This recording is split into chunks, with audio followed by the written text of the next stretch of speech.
Hello student, आज हम जानेंगे अपवर्तनांक क्या होता है। क्लास 10 अध्याय 10 प्रकाश का परावर्तन तथा अपवर्तन वाला चैप्टर चल रहा है, जिसमें हमने प्रकाश का परावर्तन पूरा का पूरा कवर अप कर लिया है, पढ़ा दिया है। सिर्फ आपको अब प्रकाश का अपवर्तन बचा है, वही अपवर्तन वाला पोर्शन चल रहा है। हमने कई सारी क्लासेस ली हैं, प्रकाश के अपवर्तन क्या होता है, अपवर्तन की परिभाषा, उसके नियम हम सब मैंने बता दिए हैं। आज हम पहुंचे हैं अपवर्तनांक पर। आज हम इसको देखेंगे क्या होता है। तो hello student, welcome to my channel master classes. My name is Talib और आप देख रहे हो मास्टर क्लासेस यूट्यूब चैनल। शुरू करते हैं, अपवर्तनांक क्या होता है। देखो स्टूडेंट्स, प्रकाश की गति जो है वायु में तेज होती है बहुत। प्रकाश की गति वायु में बहुत तेज होती है, ठीक है। कितनी होती है अभी मैं थोड़ी देर बाद बता दूंगा आपको। प्रकाश की गति तीव्रता से चलती है वायु में। जल में जब जाती है तो थोड़ी सी धीमी हो जाती है, कांच में जब जाती है तो और थोड़ी सी धीमी हो जाती है। इसी प्रकार जब हीरे में जाती है तो और थोड़ी सी धीमी हो जाती है। वो क्यों होता है, अभी मैंने इसके पहली क्लास में आपको बताया था। क्योंकि विरल से सघन में जाती है तो अविलंब की ओर झुक जाती है, और वायु का जो अणु है वो बहुत दूर दूर है, इसलिए प्रकाश की गति तेज होती है। जल के जो अणु हैं वो थोड़े से और पास पास हैं, इसलिए वहाँ पर थोड़ी सी धीमी हो जाती है। इसी तरीके से कांच का जो है वो और पास पास है, इसलिए वहाँ और थोड़ी सी धीमी हो जाती है। हीरे के जो अणु हैं वो और पास पास हैं, इसलिए वहाँ भी और धीमी हो जाती है गति, ठीक है। इतनी गति धीमी नहीं होती है, लेकिन फिर भी थोड़ी सी तो होती ही है। तो इस हिसाब से अपवर्तनांक यह बताता है कि किस जगह पर किस माध्यम में प्रकाश की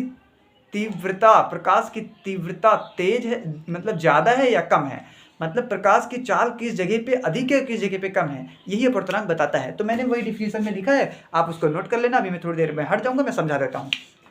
अपवर्तनांक यह बताता है कि प्रकाश की गति किस माध्यम में अन्य माध्यम की अपेक्षा, मतलब दो माध्यम होने चाहिए, एक माध्यम से नहीं बता पाएगा, अपेक्षा होना चाहिए। मतलब कोई और भी माध्यम हो जिसके परिपेक्ष में बताए, जिसके सापेक्ष बताए। जैसे दो माध्यम है तो मैं कह दूं उसके सापेक्ष ये वाला माध्यम, तो वैसे ही किस माध्यम में अन्य माध्यम की अपेक्षा तीव्र है, मतलब प्रकाश गति किसमें तेज है किसमें धीमी है, वही बताता है अपवर्तनांक। उस अपवर्तनांक को दो माध्यमों में प्रकाश की चाल के अनुपात में व्यक्त किया जाता है। अपवर्तनांक को दो माध्यम के अनुपात में लिख सकते हैं। देखो कैसे, माना कि पहले माध्यम का जो अपवर्तनांक है वो v1 है तथा दूसरे माध्यम का अपवर्तनांक v2 है। पहले माध्यम का v1, दूसरे माध्यम का v2। तो हम क्या लिख सकते हैं कि माध्यम एक के सापेक्ष दो का अपवर्तनांक।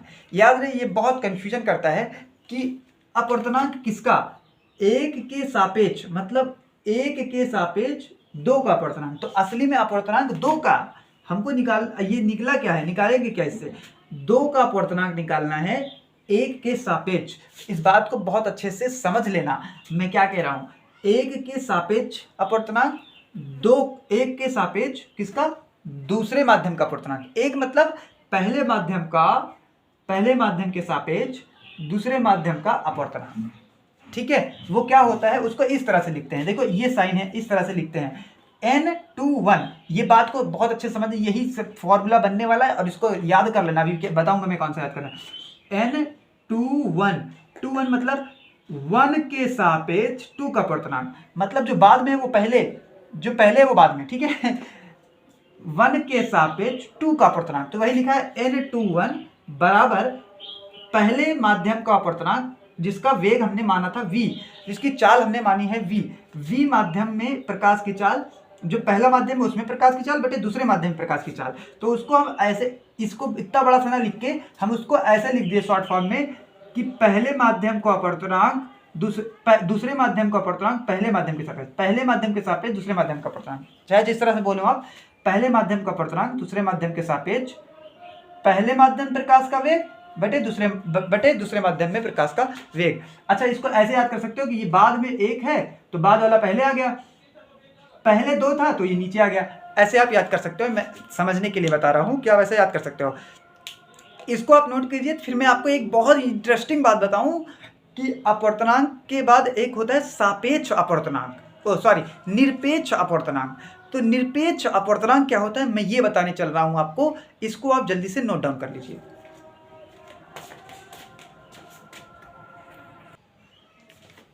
आइए देखते हैं निरपेक्ष अपवर्तनांक क्या होता है। निरपेक्ष अपवर्तनांक क्या होता है, जब देखिए वही जो अभी मैंने बताया था आपको, पहले माध्यम का सापेक्ष, दूसरे माध्यम का अपवर्तनांक, मतलब दो माध्यम लेने पड़ेंगे। लेकिन अगर कोई कहे नहीं भैया हम सिर्फ एक ही माध्यम लेंगे, दूसरा का कुछ ना हो, या तो वायु हो, तो इसका मतलब एक ही माध्यम है। जब एक ही माध्यम होगा तो उसे ही निरपेक्ष अपवर्तनांक कहेंगे। तो मतलब अपवर्तनांक एक ही आएगा, वो भी निरपेक्ष आएगा, तो वही बोलेंगे निरपेक्ष अपवर्तनांक। देखिए जब किसी माध्यम का अपवर्तनांक वायु या निर्वात के सापेक्ष ज्ञात किया जाता है।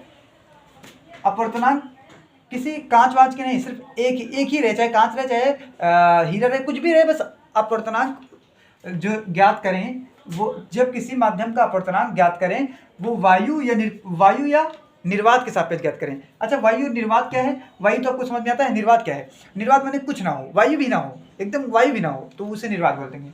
ठीक है, बताया था मैंने किसी वीडियो में कि बताऊंगा निर्वात क्या होता है, तो अभी बता दे रहा हूँ कि निर्वात माने कुछ ना हो, वायु भी ना हो वहाँ पे, या निर्वात के सापेक्ष ज्ञात किया जाए तो माध्यम का सापेक्ष माध्यम का जो अपवर्तनांक होगा वो निरपेक्ष अपवर्तनांक कहलाता है।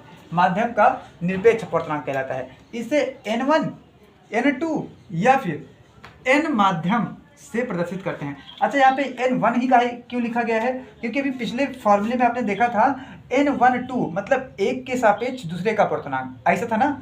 लेकिन यहाँ पे जब एक ही माध्यम है तो अपवर्तनांक किसका लोगे, उसी एक के ठोरक तो लोगे, इसलिए यहाँ पे एक ही लिखा है, चाहे n1 ही लिखो चाहे 2 ही लिखो, या फिर कुछ न लिख के सिंपली n माध्यम लिख दो या nm लिख दो छोटा सा। तो आइए इसको देखें, माध्यम का अपवर्तनांक n, चाहे तो यहाँ पे m लिख दो छोटा सा माध्यम के लिए, या फिर माध्यम ही लिख दो पूरा, माध्यम n माध्यम बराबर, अच्छा प्रकाश की चाल निर्वात में हो या वायु में हो, वायु में और निर्वात में प्रकाश की चाल सेम ही होती है, ऑलमोस्ट एकदम थोड़ा सा डिफरेंस होता है, तो वो आप नेगलेक्ट कर सकते हो। तो वायु में प्रकाश की चाल को हम c से लिख देते हैं, क्योंकि c से ये स्टैंडर्ड है, c से ही लिखा जाता है प्रकाश की चाल को, c बटे माध्यम में प्रकाश की चाल को मैं v लिख देता हूँ। कोई भी माध्यम में प्रकाश की चाल, ये नया फार्मूला आ गया जो कि बहुत इंपॉर्टेंट है। इसके पहले का फार्मूला बहुत इंपॉर्टेंट है और ये वाला भी इंपॉर्टेंट है। इस पर बहुत ढेर सारे न्यूमेरिकल करेंगे हम, जिसके एग्जाम में पूछने की संभावना बहुत ज़्यादा होती है। और आपके एनसीईआरटी में जो है एक ही न्यूमेरिकल दिया गया है, वही हर साल आ जाता है, जब भी आता है वही आ जाता है, तो उसको मैं जरूर करा दूंगा, टेंशन मत लीजिए, आप उसको जरूर करा दूंगा।